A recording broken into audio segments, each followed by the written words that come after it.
करेंगे कि यूक्रेन को हथियार दिए जाएं या नहीं दिए जाएं, क्योंकि पेंटागन की तरफ से पिछले दिनों यह फैसला लिया गया था कि यूक्रेन को अब हथियार नहीं दिए जाएंगे, एयर डिफेंस सिस्टम यूक्रेन को नहीं दिया जाएगा, जिसके बाद इस तरह की संभावनाएं जाहिर हो रही थी कि रूस के अटैक के बाद अगर जेलेंस्की के पास एयर डिफेंस सिस्टम नहीं होगा, यूक्रेन के पास एयर डिफेंस सिस्टम नहीं होगा, तो बचा खुचा यूक्रेन भी खाक कर देंगे पुतिन। लेकिन 40 मिनट की इस बातचीत में, ये तस्वीरें भी आप देख सकते हैं, ये 40 मिनट की ये बातचीत हुई है पुतिन और जेलेंस्की के बीच, जिसमें कुछ हद तक चीजें पॉजिटिव जेलेंस्की के लिहाज से या यूक्रेन के लिहाज से होती हुई दिख रही हैं। पुतिन के बाद अब जेलेंस्की ने ट्रंप से बातचीत की है। जेलेंस्की ने एक बार फिर ट्रंप से बात की। ट्रंप जेलेंस्की के बीच करीब 40 मिनट तक की बातचीत हुई, जिसमें ट्रंप का रुख कुछ हद तक यूक्रेन के लिए नर्म नजर आया है।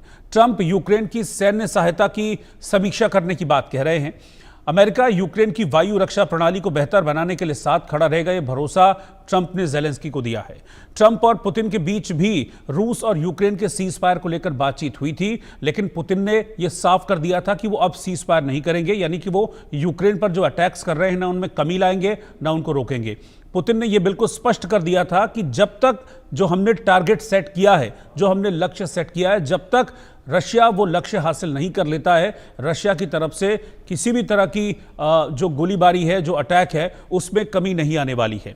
अब पुतिन और जेलेंस्की की बातचीत हो रही है, तो क्या पुतिन और जेलेंस्की की इस बातचीत के बाद जो एक सैन्य सहायता रोक दी गई थी, उस सैन्य सहायता को वापस बहाल किया जाएगा ट्रंप की तरफ से यूक्रेन के लिए?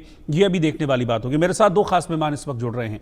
मेरे साथ मेजर जनरल रिटायर्ड अनुज माथुर साहब, सीनियर डिफेंस एक्सपर्ट इस वक्त साथ में हैं, और colonel retired TP Tyagi ji, defence expert, आप भी साथ में। आप दोनों का बहुत बहुत स्वागत है सर इन चर्चाओं में। सबसे पहले जनरल माथुर, मैं आपके पास आ रहा हूं।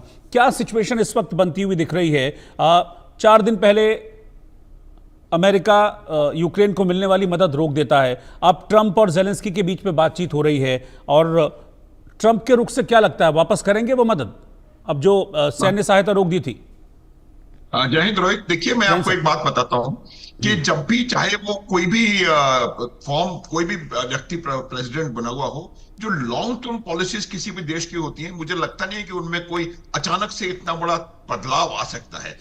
ट्रंप का कहीं ना कहीं एक विचार ये रहा है। देखिए, मुझे ये लग रहा है कि ट्रंप ने क्योंकि कहा था इलेक्शन के तुरंत बाद, और जिस दिन उन्होंने 21 जनवरी को टेक ओवर किया था, उस दिन भी कहा था कि मैं 24 घंटे में जंग रुकवा दूंगा, तो वो कहीं ना कहीं इस बात को कोशिश कर रहे हैं कि किसी प्रकार से ये हो जाए। लेकिन पुतिन जो हैं, ये बिल्कुल मैं आपको दावे के साथ कह सकता हूं कि पुतिन के जब तक अपने उद्देश्य पूरे नहीं होंगे, वो किसी कीमत पर इस जंग को रुकने नहीं देंगे। अब उन्होंने एक सोचा ट्रंप ने कि अगर मैं जेलेंस्की पर दबाव डालूं और जेलेंस्की अपनी जो उनकी डिमांड्स हैं उनको मेल्ट डाउन करके थोड़ा कम नीचे आकर के और वो इस युद्ध को समाप्त करें, ताकि उनकी जो तरीके जो उन्होंने शुरू किया था युद्ध को खत्म करने का, वो हो पाए। इसलिए उन्होंने एक बात कहा कि हम पोलैंड से अपने हथियार वापस मंगा लेंगे और आपको भी हथियार सप्लाई आपूर्ति जो है वो कम कर देंगे। उनको लगा कि इससे जेलेंस्की दबाव में आएंगे और शायद वो घुटने टेके। युद्ध बंद कराना उनका मकसद मेरे को लगता है कहीं ना कहीं रहा होगा, या अपनी बात को सत्य सिद्ध करना उनको लग रहा था। लेकिन जब ये बातचीत हुई है ट्रंप और जेलेंस्की के बीच में, और जेलेंस्की ने ये उनको कहा होगा, अब हमारे पास कोई एक्सेस नहीं है बातचीत क्या हुई है, लेकिन मुझे लगता है उन्होंने ये कहा होगा कि जो रूस है वो जो उनका यहाँ का जो एम है उसको अख्तियार करने के बाद भी हो सकता है ना रुके, वो और आगे लगातार हमले करते रहे, क्योंकि यही स्टांस जेलेंस्की ने हमेशा से लिया है, ताकि उनको नाटो देशों से, बाकी यूरोपियन देशों से और अमेरिका से लगातार मदद मिलती रहे। तो उन्होंने ये कहा होगा। और अब मुझे ये लगता है कि जो अमेरिका है वो इस मदद को दोबारा रिस्टोर करेगा। थोड़ा ऊपर नीचे हो सकता है, लेकिन जेलेंस्की की मदद करते रहेंगे, क्योंकि इस लड़ाई में जेलेंस्की को अमेरिका ने झोंका है, और उनका मेरे हिसाब से रोहित ये काम होना चाहिए। उनको इसको इस प्रकार से वो अबेंडन करके नहीं जा सकती। अब मैं आपको पुतिन के बारे में एक दो बातें बताऊंगा, मुझे थोड़ा समय दें। वो ये है कि पुतिन के जो ओरिजिनल जो उनके एम्स थे कि डॉनबास का रीजन उनको पूरा ऑक्यूपाई करना है। लगभग 90% डॉनबास की धरती उनके टोटल कंट्रोल में है। 10% वो ग्राउंड के ऊपर और उसके ऊपर आगे बढ़ोतरी करेंगे, और उसके लिए उन्होंने एडिशनल रिक्रूटमेंट शुरू कर दिया है। नए ट्रूप्स उन्होंने लाने शुरू कर दिए हैं, और लगभग 2 लाख ट्रूप्स वो रिक्रूट करने वाले हैं आने वाले कुछ महीनों में या कुछ एक साल में। उसके अलावा वो चाहते हैं कि जो उनका जो एरिया उन्होंने लिया है उसको और कंसोलिडेट करें, तो इसीलिए सुमी और खार्किव पर लगातार हमले हो रहे हैं। और अब उन्होंने ओडेसा का फ्रंट भी खोलने की कोशिश करी है, ताकि वो यूक्रेन को पूरी खोलने की कोशिश नहीं करी है, मतलब ओडेसा में अपने हमले और बढ़ाए हैं, ताकि वो यूक्रेन को पूरी तरह से लैंडलॉक कर दें। उनका जो ब्लैक सी फ्लीट है वो पूरी फ्रीडम के साथ ब्लैक सी में और उसके आसपास और मेडिटेरेनियन में ऑपरेट कर सके। तो यही मेरा मानना है कि जब पुतिन को उनके उद्देश्य हासिल नहीं होंगे तब तक वो ये युद्ध बंद नहीं करेंगे।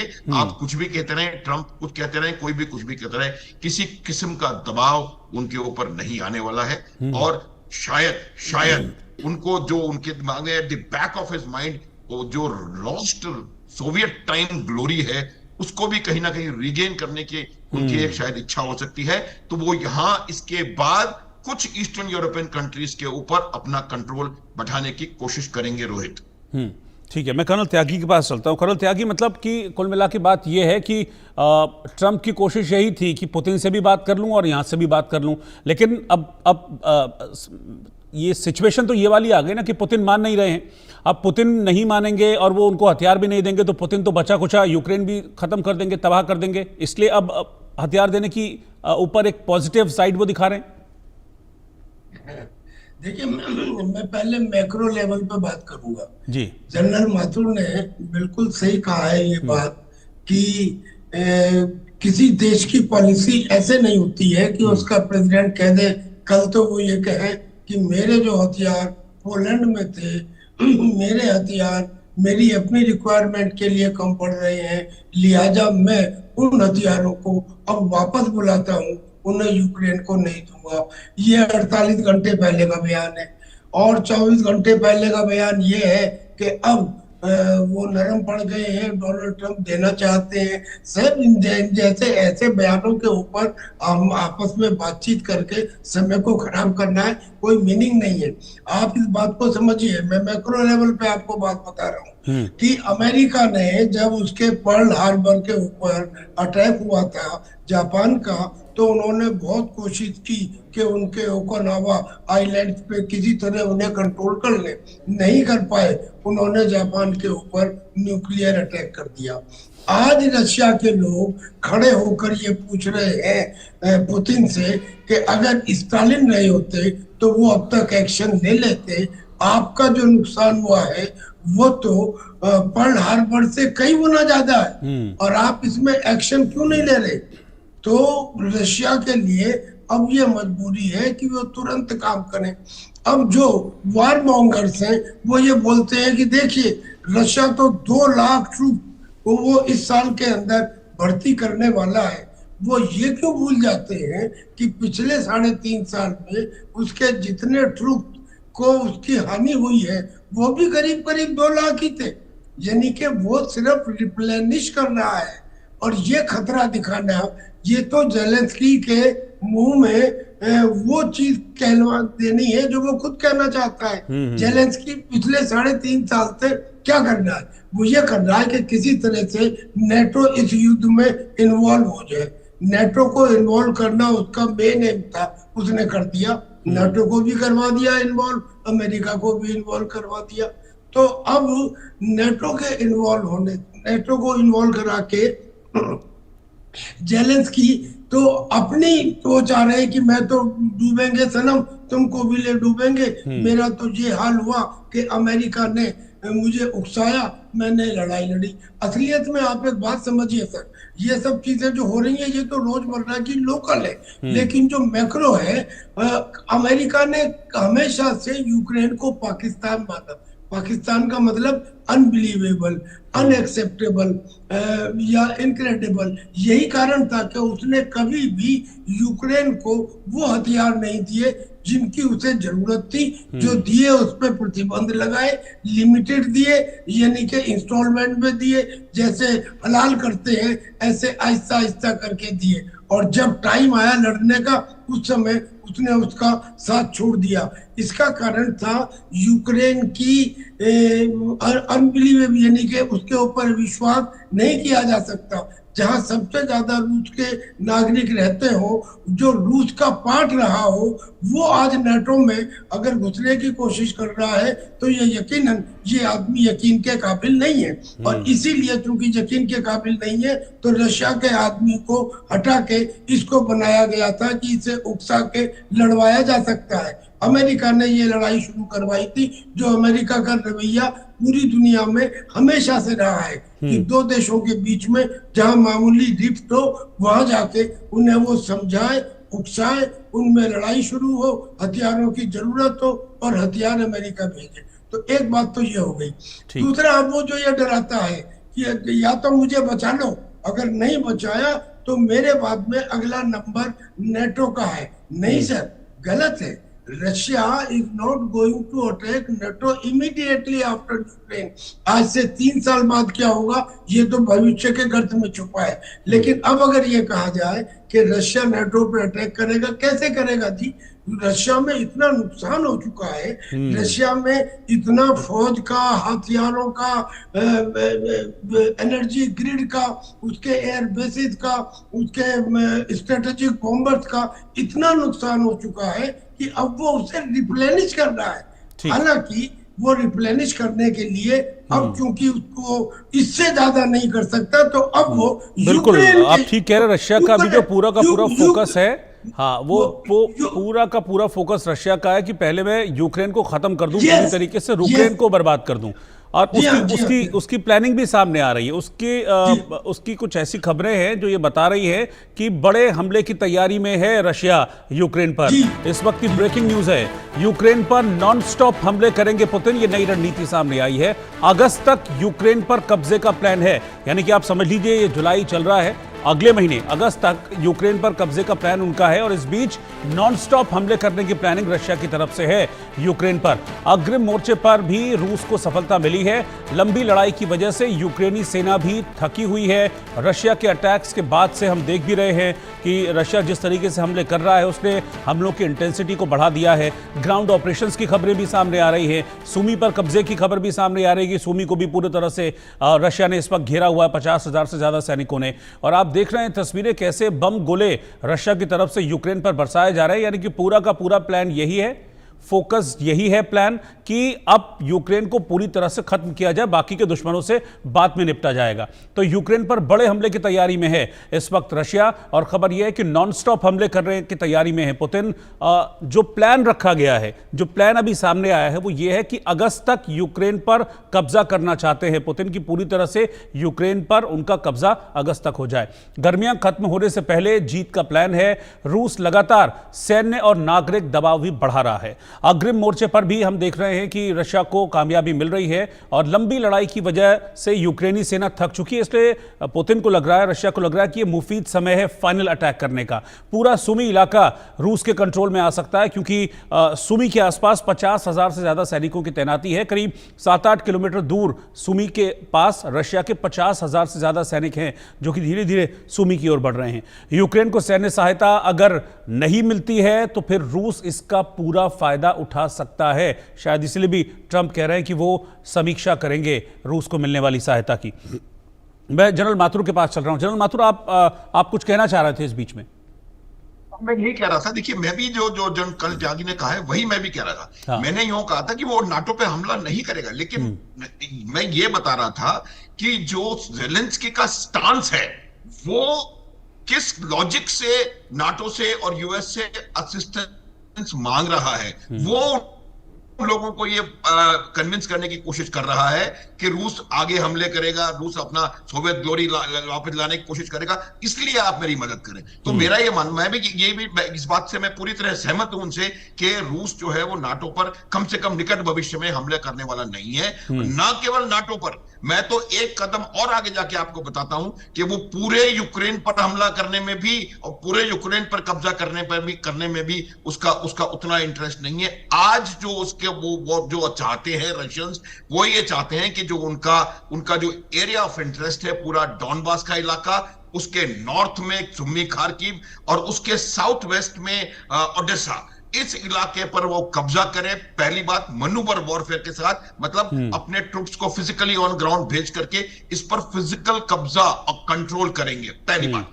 दूसरी बात, वो लगातार यूक्रेन के तमाम उन एसेट्स पे जो कि वॉर फाइटिंग में उनको असिस्टेंस देते हैं, उनके लॉजिस्टिक्स, उनके एम्युनिशन डंप्स, उनके मिसाइल एरियाज, उनके कमांड एंड कंट्रोल स्ट्रक्चर्स, उनके सिटीज, उन पर लगातार हमले करते रहेंगे। वो एक इसी देखिए एट्रिशन वॉरफेयर और मनूवर वॉरफेयर का यही फर्क है। तो वो मेरे को लगता है एक combination of attrition warfare and manoeuvre warfare, वो आज रशिया करने की जो स्ट्रेटजी है वो वही होगी। और वो मनूवर वॉरफेयर से जो ईस्ट और साउथ ईस्ट का जो इलाका है उस पर फिजिकली कब्जा करेंगे और अट्रिशन करके वो मेन मटेरियल और मोराल पर असर डालेंगे यूक्रेन के ऊपर, जो कि वो करते चले आ रहे हैं। और ज्यादा इंटेंसिटी बढ़ा करके उसके ऊपर हमले करेंगे ताकि उनको उनका जो वॉर फाइटिंग पोटेंशियल है उसको इतना कम कर दिया जाए कि ज़ेलेंस्की उनकी बात शर्त मानने के लिए बाध्य हो जाएं। लेकिन मैं फिर बता रहा हूं, आसान नहीं होगा।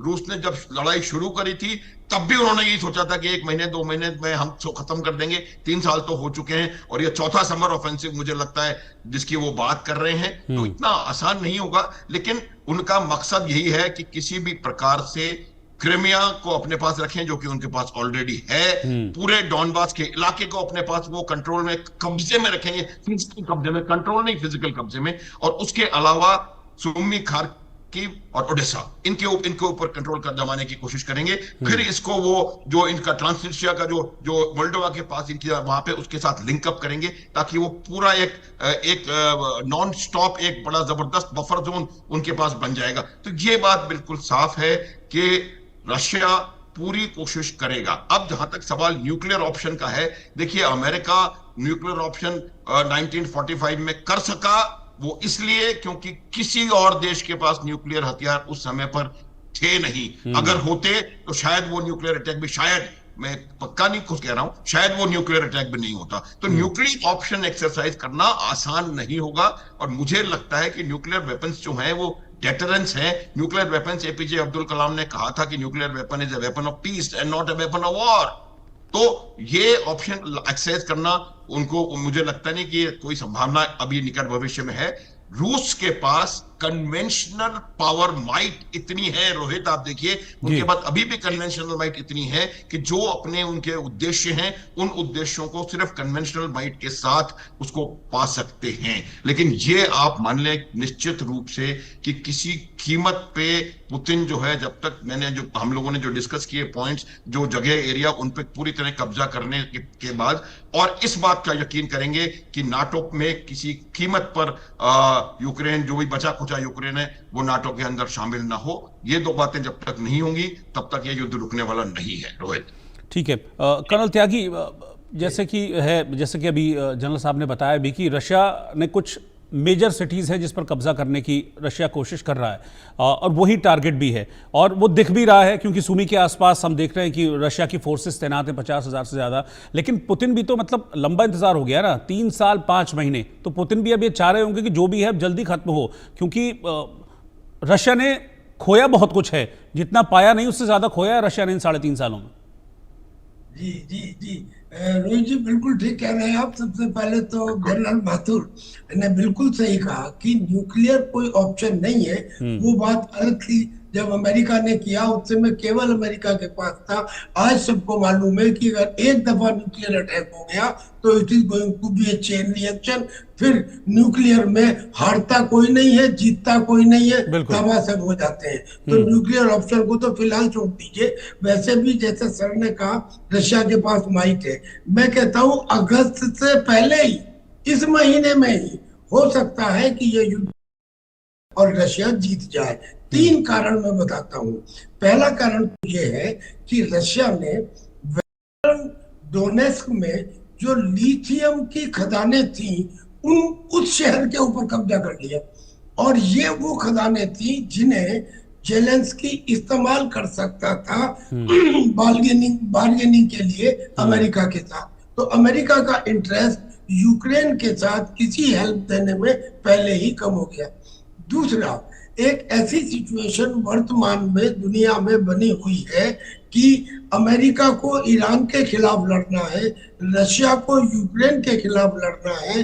अमेरिका और रशिया दोनों सुपर पावर हैं, आपस में बात करते रहते हैं, एक दूसरे की तारीफ भी करते हैं। तो एक ऐसा है कि टैसिट अप्रूवल, एक्टिव कन्नाइवेंस ना सही लेकिन टैसिट अप्रूवल दे दिया हो रशिया ने अमेरिका को कि you do what you want in Iran, और अमेरिका ने रशिया को कि you do what you want in Ukraine. और एक तीसरा पॉइंट कि यूक्रेन ने तो 3.5 साल पहले भी रशिया ने कहा था कि हम तो बहुत जल्दी खत्म कर लेंगे, लेकिन अभी तक खत्म नहीं कर पाया।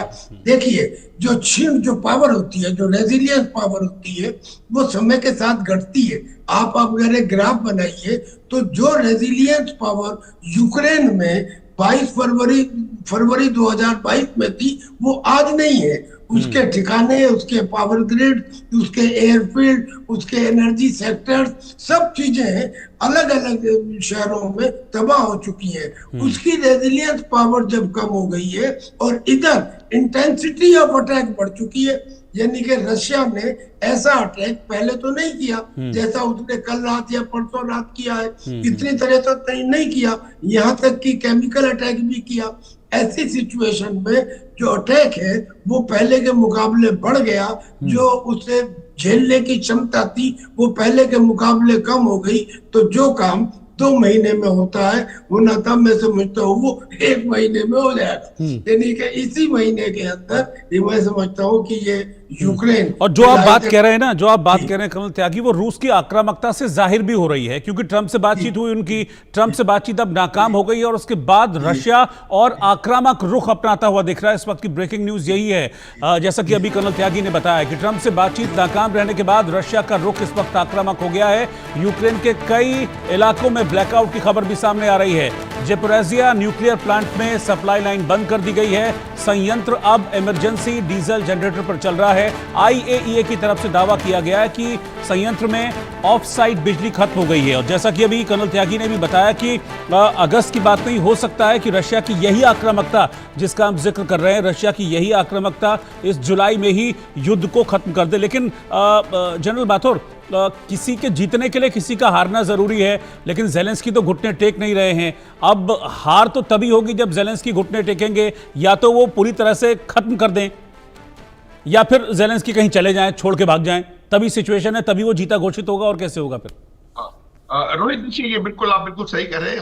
हार किसी की होनी आवश्यक है, लेकिन ज़ेलेंस्की का जो स्टांस है मेरे हिसाब से हमेशा से गलत स्टांस रहा है। आप देखिए कि किस प्रकार से आपको इस युद्ध में झोंका गया, और किस प्रकार से मैं इस शब्द का इस्तेमाल करना चाहता हूं कि उनका इस्तेमाल किया गया है ज़ेलेंस्की को। आप ये बात बिल्कुल साफ मानिए, अगर मान लीजिए रूस ओडेसा के ऊपर कंट्रोल कर लेता है, सुमी खार्किव उसके पास आ जाता है, डॉनबास उसके पास ऑलरेडी है, तो यूक्रेन में फिर बचेगा क्या?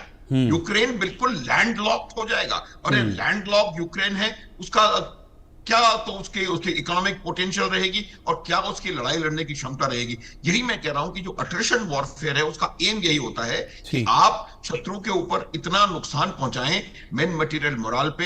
वाई मोरल बार बार इंपॉर्टेंट है, क्योंकि जो लड़ने की, युद्ध करने की क्षमता अगर आपकी कम हो जाएगी, युद्ध करने की आपकी जो इच्छा शक्ति है वो कम हो जाएगी, तो फिर आपको अपने आपको समझ में आएगा। जैसे हमने अट्रिशन वॉरफेयर ऑपरेशन सिंदूर में जो भी थोड़ा अट्रिशन करा, उनको तुरंत अपने घुटनों पर आना पड़ा। कई और वजूहात थी, लेकिन वही काम कर रहा है रशिया। ग्राउंड के ऊपर लगातार एडवांस हो रहा है उनका, डॉनबास के इलाके में, सुमी खार्किव के इलाके में और ओडेसा के ऊपर रिन्यूड हमले हुए हैं। और उसके अलावा लगातार इंटेंसिटी जो लॉन्ग रेंज वेक्टर्स के साथ फायरिंग हो रही है यूक्रेन के शहरों पर, चाहे वो कीव हो या और भी वेस्टर्न जो सिटीज हैं, लवीव वगैरह, वहां पर लगातार फायरिंग कर रहे हैं, उनके लॉजिस्टिक इंस्टॉलेशन पे फायरिंग कर रहे हैं, उनके जो उनकी ताकत है, बार्गेनिंग चिप है जो कल त्यागी कह रहे थे, उसके ऊपर कंट्रोल करने की कोशिश कर रहे हैं। और जो न्यूक्लियर रिएक्टर है, 40% जो एनर्जी है वो ज़ेपोरिजिया के न्यूक्लियर रिएक्टर के ऊपर निर्भर करती है, न केवल यूक्रेन की बल्कि यूरोप की। तो अगर उस ज़ेपोरिजिया के न्यूक्लियर रिएक्टर के ऊपर रूस का पूरा कब्जा होगा, और तो कई सारे जो ये तमाम चीजें, ये सिचुएशंस जो है वो लीड कर रही है इस तरफ, जैसा कि कर्नल त्यागी भी कह रहे थे कि हाँ चीजें जल्द खत्म होंगी। क्या अगस्त से पहले ही रशिया यूक्रेन पर जीत हासिल कर लेगा, कब्जा कर लेगा? ये देखने वाली बात होगी। आप दोनों को बहुत बहुत शुक्रिया सर साथ में जुड़ने के लिए। माफी के साथ इतना ही समय था मेरे पास। आप दोनों का बहुत बहुत शुक्रिया। एक छोटे से ब्रेक के लिए रुकना होगा।